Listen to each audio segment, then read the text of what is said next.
Okay, the most dangerous game, part 4, picking up after question 14. Suppose he refuses to be hunted? Oh, said the general, I give him his option, of course. He need not play that game if he doesn't wish to. If he doesn't wish to hunt, I turn him over to Ivan. Ivan once had the honor of serving as official knouter to the great white Tsar. A knouter is someone hired to use a knout, a Russian whip used for punishment. And he has his own ideas of sport. Invariably, Mr. Rainsford. Invariably, they choose to hunt. And if they win? The smile on the general's face widened. To date, I have not lost, he said. Then he added hastily, I don't wish you to think me a braggart, Mr. Rainsford. Many of them afford only the most elementary sort of problem. Occasionally I strike a Tartar. Which is? A fearsome or formidable person.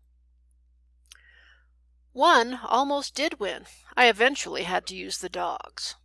The dogs? This way, please. I'll show you. The general steered Rainsford to a window. The lights from the window sent a flickering illumination that made grotesque patterns on the courtyard below, and Rainsford could see moving about there a dozen or so huge black shapes as they turned toward him, their eyes glittering greenly. A rather good lot, I think, observed the general. They're let out at 7 every night. If anyone should try to get into my house, or out of it, something extremely regrettable would occur to him. He hummed a snatch of song from the Folies Bergères, which is a Parisian cabaret, or a song and dance show. And now, said the general, I want to show you my new collection of heads. Will you come with me to the library? I hope, said Rainsford, that you will excuse me tonight, General Zaroff. I'm really not feeling well. And the question, why does Zaroff likely show Rainsford the dogs? To boast about his dog breeding skill? To show Rainsford that he loves his pets? To warn Rainsford not to provoke them? Or to make sure Rainsford knows he cannot escape? And I think he's suggesting to him that he can't escape, wouldn't have any hope if he tried. Ah, indeed, the general inquired solicitously. Well, I suppose that's only natural after your long swim. You need a good restful night's sleep. Tomorrow you'll feel like a new man, I'll wager. Then we'll hunt, eh? I've one rather promising prospect. Rainsford was hurrying from the room. Sorry you can't go with me tonight, called the general. I expect rather fair sport, a big, strong black. He looks resourceful. Well, good night, Mr. Rainsford. I hope you have a good night's rest. The bed was good, and the pajamas of the softest silk, and he was tired in every fibre of his being. But nevertheless, Rainsford could not quiet his brain with the opiate of sleep. Opiate is a drug. Yep, a calming drug. He lay, eyes wide open. Once he thought he heard stealthy steps in the corridor outside his room. He sought to throw open the door. It wouldn't open. He went to the window and looked out. His room was high up in one of the towers. The lights of the chateau were out now, and it was dark and silent, but there was a fragment of sallow moon, and by its wan light he could see dimly the courtyard. There, weaving in and out of the pattern of shadow, were black, noiseless forms. The hounds heard him at the window and looked up expectantly with their green eyes. Rainsford went back to the bed and lay down. By many methods he tried to put himself to sleep. He had achieved a doze when, just as morning began to come, he heard far off in the jungle the faint report of a pistol. General Zaroff did not appear until luncheon. He was dressed faultlessly in the tweeds of a country squire. He was solicitous about the state of Rainsford's health. Solicitous is showing anxious concern for someone or something. As for me, sighed the general, I do not feel so well. I'm worried, Mr. Rainsford. Last night I detected traces of my old complaint. To Rainsford's questioning glance the general said, Ennui, boredom. And ennui is listlessness or boredom. Then, taking a second helping of crêpe Suzette, the general explained, the hunting was not good last night. The fellow lost his head. He made a straight trail that offered no problems at all. That's the trouble with these sailors. They have dull brains to begin with, and they do not know how to get about in the woods. They do excessively stupid and obvious things. It's most annoying. Will you have another glass of Chablis, Mr. Rainsford? General, said Rainsford firmly, I wish to leave this island at once." The general raised his thickets of eyebrows. He seemed hurt. "But, my dear fellow," the general protested, "you've only just come. You've had no hunting." "I wish to go today," said Rainsford. He saw the dead black eyes of the general on him, studying him. General Zaroff's face suddenly brightened. He filled Rainsford's glass with venerable Chablis from a dusty bottle. Venerable is worthy of a great deal of respect, especially because of age, wisdom, or character, so it's a high-quality wine. "Tonight," said the general, "we will hunt, you and I." Rainsford shook his head. "No, General," he said, "I will not hunt." The general shrugged his shoulders and delicately ate a hothouse grape. "As you wish, my friend," he said. "The choice rests entirely with you. But may I not venture to suggest that you will find my idea of sport more diverting than Ivan's?" He nodded toward the corner to where the giant stood scowling, his thick arms crossed on his hogshead of chest. "So, the question, what does Zaroff mean when he nods to Ivan? He's threatening Rainsford to join him as he hunts other people? He is giving Rainsford the choice to join his hunt or be hurt by Ivan, which is the choice he gives his other victims. He's threatening Rainsford not to tell his secret if he lets him leave the island, or he's agreeing with Ivan that there is no escape off the island. And I believe it's B, he's giving Rainsford the choice to join his hunt or be hurt by Ivan." "You don't mean," cried Rainsford. "My dear fellow," said General, "have I not told you I always mean what I say about hunting? This is really an inspiration. I drink to a foeman worthy of my steel at last."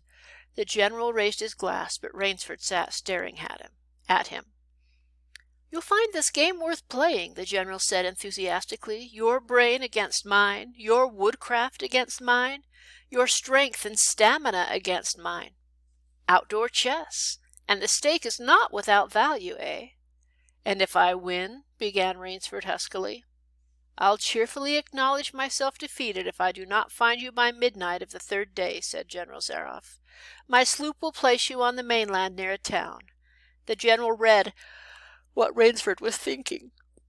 "Oh, you can trust me," said the Cossack. "I'll give you my word as a gentleman and a sportsman. Of course, you, in turn, must agree to say nothing of your visit here." "I'll agree to nothing of the kind," said Rainsford. "Oh," said the general, "in that case. But why discuss that now? 3 days hence we can discuss it over a bottle of Veuve Clicquot, unless—" The general sipped his wine. "Question is, why does the general wish to hunt Rainsford? Rainsford is the only other human on the island besides Ivan and Zaroff. Zaroff wants to hunt someone who will actually challenge him. Rainsford refuses to promise to not tell anyone about Zaroff's activities, or Rainsford wants to leave the island before they hunt. And this is true that he wants to leave the island, but Zaroff wants to hunt someone who will actually challenge him." Then a businesslike air animated him. "Ivan," he said to Rainsford, "will supply you with hunting clothes, food, a knife. I suggest you wear moccasins. They leave a poorer trail. I suggest, too, that you avoid the big swamp in the southeast corner of the island. We call it Death Swamp. There's quicksand there. One foolish fellow tried it. The deplorable part of it was that Lazarus followed him. You can imagine my feelings, Mr. Rainsford. I loved Lazarus. He was the finest hound in my pack. Well, I must beg you to excuse me now. I always take a siesta after lunch. It's Spanish for a nap." "You'll hardly have time for a nap, I fear. You'll want to start, no doubt. I shall not follow till dusk. Hunting at night is so much more exciting than by day, don't you think? Au revoir, Mr. Rainsford. Au revoir," which is French for goodbye. General Zaroff, with a deep courtly bow, strolled from the room. From another door came Ivan. Under one arm he carried khaki hunting clothes, a haversack of food, a leather sheath containing a long-bladed hunting knife. His right hand rested on a cocked revolver thrust in the crimson sash about his waist. And here's the question. Which of the following best describes Zaroff as he's giving Rainsford instructions for the hunt? Cheerful, sorry, straightforward, or excited? I think he sounds pretty cheerful about it, but excited might fit too. I'm going to give it a try. Nope, not that either. Straightforward? Okay. All right, and he is just kind of blatantly saying this is the way it's going to be. Rainsford had fought his way through the bush for 2 hours. I must keep my nerve, I must keep my nerve, he said through tight teeth. He had not been entirely clear-headed when the chateau gate snapped shut behind him. His whole idea at first was to put distance between himself and General Zaroff, and to this end he had plunged along, spurred by the sharp rowels of something very like panic. Now he had got a grip on himself, had stopped, and was taking stock of himself and the situation. He saw that a straight flight was futile. Inevitably, it would bring him face to face with the sea.